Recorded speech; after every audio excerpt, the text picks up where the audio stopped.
Hi viewers, இன்றைக்கி எங்களோட evening snacks என்னன்னு சொல்லிட்டு பார்க்கலாம் வாங்க. இன்றைக்கி ஈவினிங் ஸ்நாக்ஸ்க்கு வந்து ராகி வடை தான் வந்து செய்ய போகிறேன். ராகி வடை செய்கிறதுக்கு ஒரு 2 கப் அளவுக்கு மாவு எடுத்திருக்கேன். தேவையான அளவு உப்பு, இஞ்சி பூண்டு பேஸ்ட்டு, காஷ்மீரி சில்லி பவுடர். இஞ்சி பூண்டு பேஸ்ட்டு வந்து எந்த அளவு சேர்க்குறோமோ அந்தளவு டேஸ்டியாக இருக்கும். ஒரு 2 டேபிள் ஸ்பூன் அளவு இஞ்சி பூண்டு பேஸ்ட் எடுத்திருக்கேன். வெங்காயம் பொடி பொடியாக கட் பண்ணி சேர்த்துடலாம். வெங்காயமும் அதிக அளவு சேர்த்துருங்க. 2 பச்சை மிளகா பொடியை கட் பண்ணி சேர்த்துக்கணும். கொத்தமல்லி தழை, அதுக்கப்புறம் கருவேப்பிலை ரெண்டுமே வந்து பொடியை கட் பண்ணி சேர்த்துட்டு தண்ணி விட்டு நல்லா பிசைஞ்சு எடுத்துக்கலாம். இதில் வெங்காயம் வந்து ரொம்ப அதிகமாக சேர்க்கும் போது டேஸ்ட் வந்து ரொம்ப நல்லாயிருக்கும்.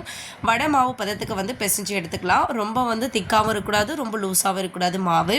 ஃபைனலாக ஒரு கேரட் எடுத்திருக்கேன். அந்த கேரட் வந்து நல்லா துருவி சேர்த்துக்கலாம். ஒரு கேரட் இல்லைனா வந்து ஒரு ஆஃப் கேரட் வந்து போட்டுக்கலாம். கேரட் போட்டு செய்யும்போது டேஸ்ட் வந்து இன்னும் நல்லாயிருக்கும், ரொம்ப ஹெல்த்தியாகவும் இருக்கும். இது கூடவே உங்களுக்கு முருங்கைக்கீரை வேணும்னாலும் வந்து ஆட் பண்ணிக்கலாம். முருங்கைக்கீரையை வந்து பொடியை கட் பண்ணி அப்படியே வந்து சேர்த்துடலாம். வடை தட்டி போடும்போது கையை வந்து நல்லா தண்ணியில் நனைச்சிட்டு அதுக்கப்புறம் வடை தட்டுற இடத்துலையும் வந்து நல்லா தண்ணி அப்ளை பண்ணி அதுக்கப்புறம் தான் வந்து இந்த வடை வந்து தட்டி போட முடியும். கொஞ்சம் வந்து கஷ்டமாக தெரியும். நார்மலாக நம்ம வடை செய்கிறத விட இது வந்து கொஞ்சம் லூஸாக தண்ணி விட்டு தட்டி தான் வந்து இந்த வடையை வந்து போட முடியும். டேஸ்ட் வந்து பார்த்திங்கன்னா ரொம்ப நல்லாயிருக்கும். இது வந்து நல்லா முருகல் ஆகணும். ஒரு 5லேருந்து 10 நிமிஷம் வரைக்கும் ஹை ஃப்ளேம்லேயே வச்சு நல்லா வேக வச்சு எடுக்கும்போது ராகி வடை ரெடி ஆகிடும். நீங்களும் ட்ரை பண்ணி பாருங்கள். எப்படி இருக்குன்னு கமெண்ட் பண்ணுங்கள். தேங்க்யூ.